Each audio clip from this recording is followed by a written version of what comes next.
যে আমাদের বাংলাদেশের ইতিহাসে যে বিষয়টি লক্ষ্য করেছি আমরা ৭৩ থেকে যদি শুরু করি, যে সরকারগুলোই ব্রুট মেজরিটি পেয়েছে, ২০০ উপরে পেয়েছে, তাদের অভিজ্ঞতা খুব বেশি সুখকর নয়। এখন একেবারে অভ্যুত্থান পরবর্তী বাংলাদেশ, যে দেশ যেখানে সবগুলো প্রতিষ্ঠান নড়বড়ে, অর্থনৈতিক অবস্থা, আপনি আমার সাথে অনেকবার বলেছেন যে অর্থনৈতিক অবস্থাও খুব বেশি ভালো নয়। এই সময়ে একটা ব্রুট মেজরিটি নিয়ে আসলো দল, তাদের জন্য নতুন সরকারের কি কি চ্যালেঞ্জ হতে পারে বলে মনে করছেন আপনি? এটা চ্যালেঞ্জ, সর্বগ্রাসী চ্যালেঞ্জ আমি বলবো, পুরাটাই চ্যালেঞ্জ। আপনি ধরেন এখন মন্ত্রী পরিষদ গঠন হচ্ছে, এখানে সৎ, দক্ষ এবং স্বশিক্ষিত লোক লাগবে। শিক্ষিত আমি বললাম না, রাজনীতিতে স্বশিক্ষিত থাকে। এখন এই ক্যাবিনেটের চেহারা দিলে কিন্তু বুঝবে। ধরেন 11 জন আপনার বলা হয় বিএনপির মধ্যে ব্যাংক ডিফল্টার আছে।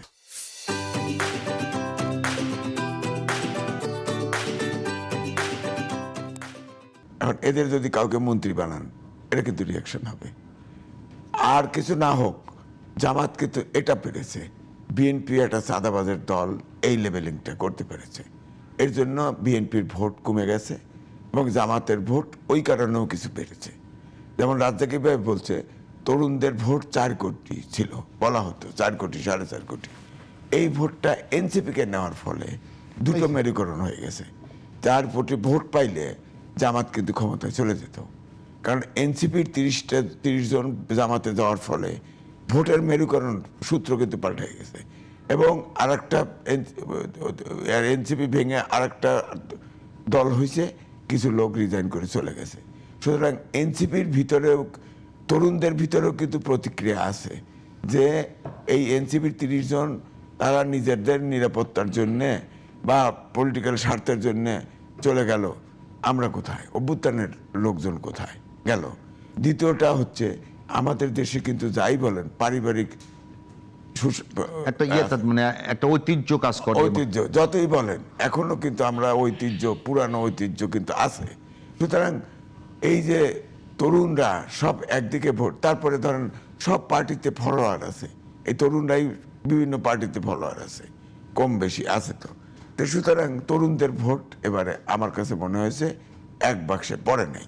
কিন্তু এই তরুণরা জামাতের সাথে যুক্ত হওয়ার ফলে যেটা হয়েছে, একটা অংশ যুক্ত হওয়ার ফলে তরুণরা একটা ব্র্যান্ড ভ্যালু ছিল, তরুণরা টিকে থাকলে এই সমাজে একটা প্রেশার গ্রুপ হিসেবে থাকতো, এই গ্রুপটা শেষ হয়ে গেল। আমার কাছে মনে হয় এটা আপনার আপনার অবজারভেশন। শোনেন, ইলেকশনের পরে 6 জন জিতছে তরুণদের, এটা নিয়েও কথা আছে। যাই হোক, এগুলো আমি বলছি না, তারা অনেক কিছু নিয়ে আছে। আসবে, আমি যেটা বলতেছি কি, ছোট ছোট দল আছে না অনেক, ওই দলের ভিতরে এই এনসিপি।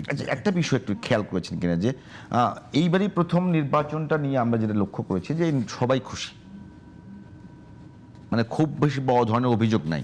হ্যাঁ, যেগুলো অভিযোগ আছে সেগুলো নিয়ে বলছে যে আমরা নির্বাচন কমিশনে যাব, আমাদের আইনগত ব্যবস্থা নেব।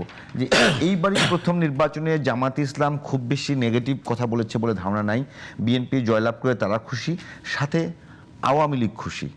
বিএনপি জয়লাভ করেছে, বিএনপিও খুশি, আওয়ামী লীগও হাসে, বামরাও নাচে। আমার কথা হলো এইটা কেন? এটা হলো একটা ধারণা তৈরি হয়েছে, এই যে অমুক জায়গায় ভোট দিলে জান্নাত পাওয়া যাবে, ধর্মকে উলঙ্গভাবে ব্যবহার করা। আর আফগানিস্তানে 11 দলের নেতা যা ভিজিট করে আসছে, আফগানিস্তান থেকে আমাদের 2 জন এসে ভিজিট করে গেছে। মানুষ কিন্তু ভাবছে জামাত ক্ষমতায় যদি যায় তাহলে এটা আফগানিস্তান, তুরস্ক এই ধরনের কোনো হবে, দেশ হবে। তাহলে সেক্ষেত্রে আমার বাক ব্যক্তি স্বাধীনতা, গণতন্ত্র যেটা আকাঙ্ক্ষা, সেটা হয়তো নাও থাকতে পারে। কারণ রাজনীতিটা জামাত পরিষ্কার করতে পারে নাই কখনো। জামাত হলো, আমি ওটা বললাম জামাত করলো, কিন্তু আওয়ামী লীগের উল্লাসিত হওয়ার মতো কি ঘটনা? আমি বলছি এইটাই, আমি তো বললামই যে বিএনপি জিতছে, বিএনপি মধ্যপন্থী অনেকগুলো অফিস খোলার এবং সেখানে আওয়ামী লীগ নেতারা একটা অফিস খুলছে, সেই পঞ্চগড়ে দিনাজপুরে আওয়ামী লীগের নেতারা তাদের অফিস পরিদর্শন করেছে, এরকম কয়েকটা ঘটনা আছে।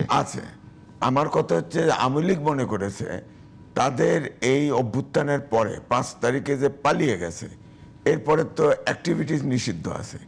এটার থেকে মনে করে যে জামাত যদি আসতো ক্ষমতায়, তাহলে তারা যে শাসনটা করত, যেমন এখানে আওয়ামী লীগের কোনো স্পেস থাকতো না।